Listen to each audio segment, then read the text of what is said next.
in principle, I agree with you that on the surface, this is nothing more, or this is one can look at this and say, all right, it is a team that not only that they have taken away the best player on the team, but, and we don't need to do a whole Brunson MVP argument now, but like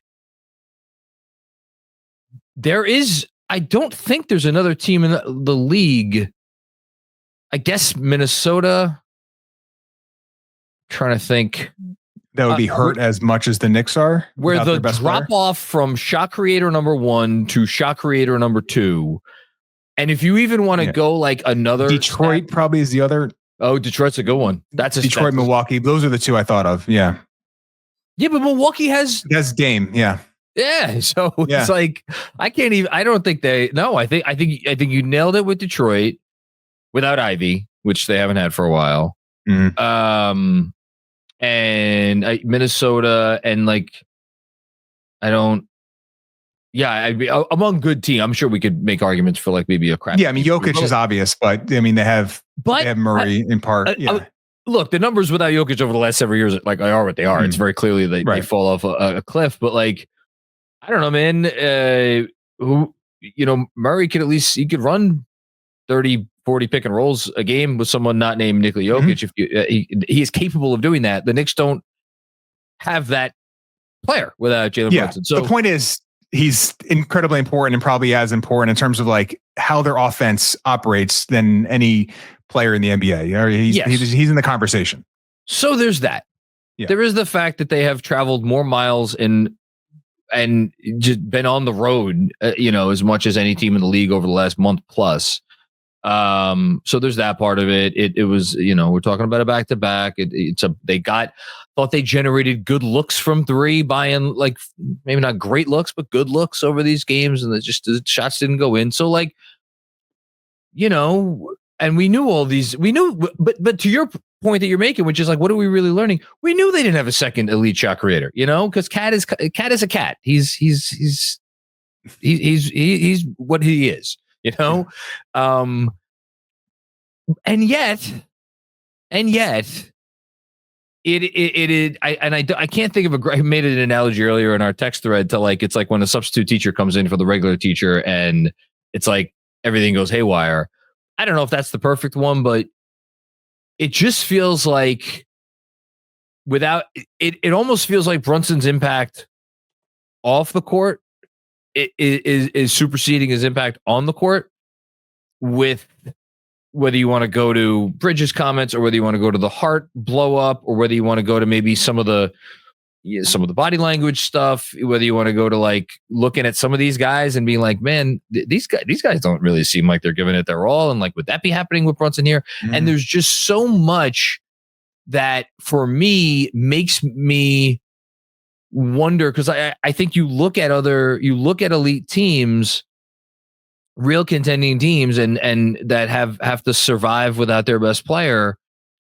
And yeah, there'll be times where they get smacked, but it almost seems like without Brunson here, anything that we could have argued they stood for as an organization, as a franchise, as a team, as a roster, whatever you want to say, is gone. And that worries me. And maybe it shouldn't, because Brunson's not going anywhere and this is a short-term injury, but it's not an X's and O's thing for me at all. Mm-hmm. It is a purely like, what are we made of here? And I don't know if we can't get an answer to that question, but that's kind of what I find myself asking. Yeah, it's such a great point. And I think the analogy with the substitute teacher is, I think it's apt, because you saw, and you talked about it, like the Achua minutes and the seeming. I was really hoping we could get through. Well, I'm only going to use him not to talk about his performance, but talk about his attitude and the way he was presenting himself as a way of agreeing with your point that maybe without Brunson, they've really degraded the sort of accountability on this team, because it is one thing for a coach to demand it, but it's another one when your best player is demanding it. And that's Jalen Brunson in a nutshell, like demanding that accountability just by his actions, not really so much what he says and what how he speaks. It's how he performs and what he wouldn't allow to have happen. And it's quite possible you wouldn't, if you're Precious Achiuwa, you wouldn't perform that way, knowing that you're being observed by this player that I'm sure he has a tremendous amount of respect for and a healthy amount of fear is not the right word, but just someone you look to that you have to answer to in a way, literally or figuratively. So I think that's a real thing here.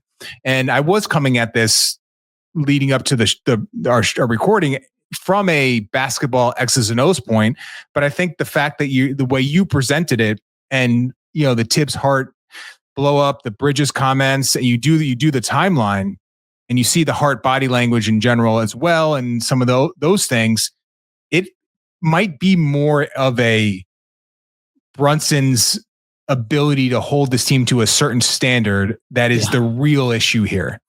And I don't know if that's better than it being that versus a basketball thing, but the fact that Brunson has that much sort of pull and impact on this team outside of just like how you're performing on the court it's saying something. I don't know what it says.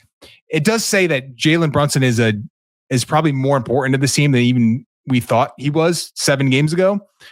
And there's that part of it. And then we can maybe get into like what they can do without him in terms of generating better play. But I've just more respect and more appreciation for Jalen Brunson now than I did before he got hurt. I could tell you that. And we'll see how this team responds, starting Saturday night against Washington. But I think the fact that there is no leader on the floor with them is created a vacuum, and no one has filled it yet. And I don't know if Josh Hart has it in him to be steady enough in terms of like not being overly emotional to do that. So they're lacking that right now, and I think that's to your point. I'm so happy you brought up Hart, because we like thinking about like who's the leader of the team, who's the leader of the locker room. I think, and it's some irony to it, I guess, because they're podcast hosts together. Mm-hmm. But I think they balance each other out, because Josh will talk. That's all he does is freaking talk. He doesn't shut up. But like there is a leadership aspect to what he does. Brunson says less than probably any high profile player in the NBA in terms of really giving you something. And when he does say something, it's usually to prop up the player. Yes. It's not done in a way of like, you should have done this. It's usually saying it was my fault, and then here's what we could do going forward. It's just a different approach. Yeah. And that goes for his on-court mannerisms and like the notion of Brunson, like showing someone up or making a gesture or a facial expression, other than maybe towards Hart, because again, those guys have just like and even then he doesn't really. And like, I just looked it up now, because I'm like, you know what? Let me just check that. So in the 9 games before Bridges made his comments, because he made them before the Portland game, he averaged 35 minutes over the previous 9 games, which if you go back over the first 55 games of the season, he was averaging over 38. So if you look at it, and literally the game that came immediately before the comments was the Sacramento game, in which he played 33 minutes. Mm-hmm. And so I find it kind of interesting that he chose his minutes have been scaled back, and he chose this instance to say what he said. I've said it several times, and I have to triple down on it. I don't think that was anything having to do with the minutes. I think he was waiting for an opportunity, because he wouldn't have said that if Brunson was in the locker room and Brunson was with the team. I just don't believe he would have. I don't believe so either. And I thought, at the time when you said it during the emergency podcast regarding, I don't think when you said it wasn't about the minutes, I thought it was like you sort of encapsulated everything I had been thinking about it, because the minutes thing didn't make sense to me, but I didn't know how to put it into words. And I think you're 100% right. It was the role. It was what he was being asked to do. It's that he's been a punching bag, as you put it, for most of the season, based on things probably out of his control.